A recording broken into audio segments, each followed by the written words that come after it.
নমস্কার। আপনারা প্রত্যেকেই জানেন আধারের কোনো কিছু আপডেট করার কাজ, যেমন ধরুন নাম পরিবর্তন বা নামে correction, date of birth correction, gender correction, এগুলো তো অনেকদিন আগে থেকেই বন্ধ করে দেওয়া হয়েছে।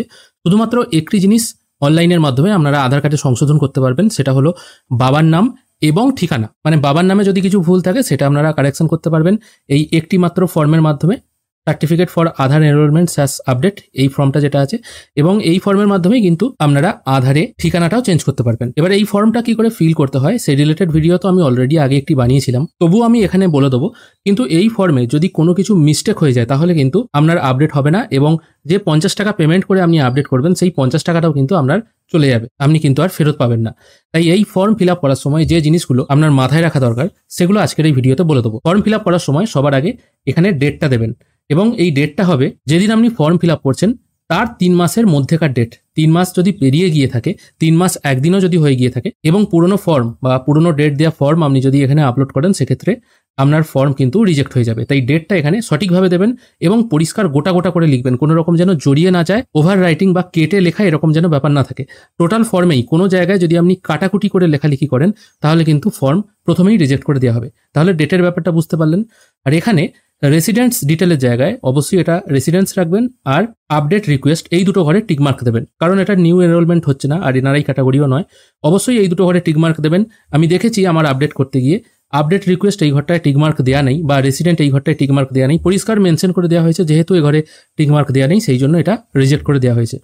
তারপর আছে আধার নাম্বার। এখানে আপনার আধার নাম্বারটা পরিষ্কার গোটা গোটা করে লিখবেন, কোনো রকম কাটাকুটি করবেন না। ফর্মে আপনারা দেখতে পাচ্ছেন এখানে হালকা হালকা দাগ আছে, এই দাগগুলো প্রিন্ট আউট করার সময় নাও আসতে পারে, এগুলো তো কিন্তু কোনো রকম অসুবিধা হবে না। তারপর আছে ফুল নেম। এখানে আপনার সম্পূর্ণ নামটা লিখবেন।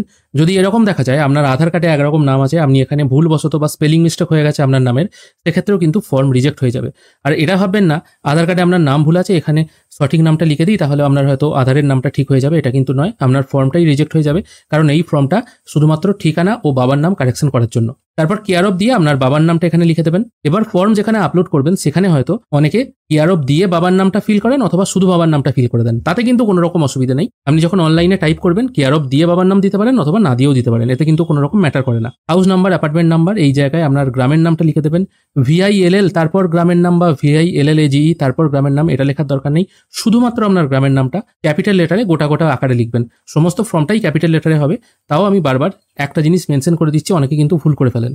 স্ট্রিট, রোড, লেনের জায়গায় এখানে পোস্ট অফিসের নামটা দিয়ে দিতে পারেন অথবা গ্রামের নামও দিতে পারেন।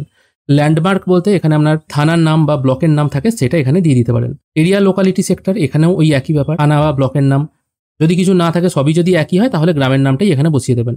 নিচের দিকে আছে ভিলেজ, এটাও আপনি আপনার গ্রামের নাম লিখে দেবেন। পোস্ট অফিসের নাম এখানে আবার মেনশন করতে হবে, এখানে পোস্ট অফিসের নাম দিয়ে দেবেন। তারপর ডিস্ট্রিক্টের নামটা এখানে পুট করে দেবেন। তারপর স্টেট লিখে দেবেন, ওয়েস্ট বেঙ্গল, যদি আপনার অন্য স্টেট হয়ে থাকে সেটা লিখে দেবেন। তারপর এখানে পিনকোড ছাড়া ছাড়া করে লিখবেন, এবং আপনার ডেট অফ বার্থ, আধার কার্ডে যে ডেট অফ বার্থ আছে সেটাই লিখবেন। এরপর এখানে আপনার সিগনেচার হবে। সিগনেচার অবশ্যই এই যে বক্সটা আছে এই বক্সের মধ্যে করবেন, কোনো রকম ভাবে বাইরে যেন বেরিয়ে না যায়। সিগনেচার হবে প্রথমটা বড় হাতের, তারপর হবে ছোট হাতের, এরকম সিগনেচার হবে। আর যদি কেউ টিপসই দেন, টিপসইও এখানে দিতে পারেন, তবে ওটা বকলমে কে করছেন এরকম কিছু দেওয়ার দরকার নেই, জাস্ট টিপসইটা দিয়ে দিলেই হবে।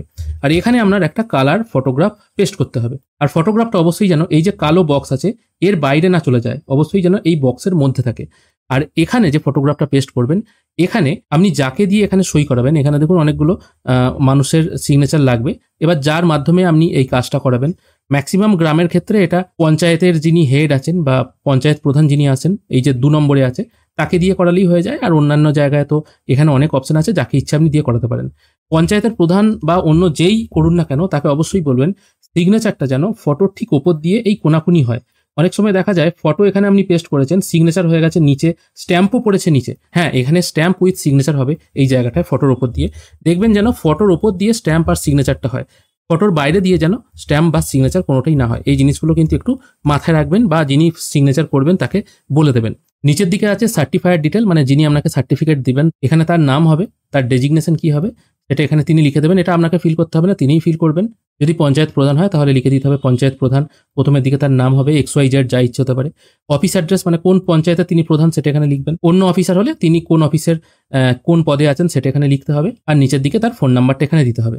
এবার এই ফর্মের নিচের দিকে যিনি এই সার্টিফিকেট ইস্যু করবেন তার সিগনেচার, তার সিল বা স্ট্যাম্প, এবং তার যদি সিল থাকে সেই সিলটা এখানে দিয়ে দেওয়া হবে, এবং অবশ্যই যেন ডেটটা তিনি মেনশন করে দেন। আর হ্যাঁ, এখানে যে মেন জিনিসটা, এই কারণেও অনেকের ফর্ম রিজেক্ট হয়ে দেখেছি, যিনি পঞ্চায়েত প্রধান আছেন তিনি হয়তো সবকিছু ঠিকঠাক করেছেন, কিন্তু এখানে এই যে একটা টিক বক্স দেওয়ার জায়গা আছে, যিনি সই করছেন তিনি অ্যাকচুয়ালি কি গেজেটেড অফিসার না এমএলএ না এমপি, তিনি হয়তো এই জায়গাটায় এই টিক মার্ক দিতে ভুলে গেছেন। সেক্ষেত্রেও কিন্তু আপনার এই ফর্ম রিজেক্ট হয়ে যেতে পারে।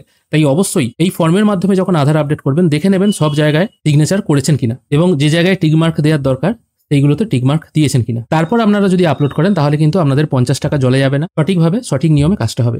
আর হ্যাঁ, এই যে ফর্মটা দেখছেন এটা অবশ্যই কালার প্রিন্ট আউট করবেন। ব্ল্যাক অ্যান্ড হোয়াইট প্রিন্ট আউটে কিন্তু অনেক সময় সই করতে চায় না বা আপডেটেও অনেক প্রবলেম হতে পারে। অবশ্যই এটা কালার প্রিন্ট আউট করাবেন, যেমন এই লাল কালার দেখছেন এরকম লালই যেন থাকে। আশা করি আপনাদের এই ভিডিওটি অনেকটাই কাজে লাগবে। যদি ভালো লেগে থাকে অবশ্যই একটি লাইক করবেন। ভিডিও দেখার জন্য অসংখ্য ধন্যবাদ। ভালো থাকবেন।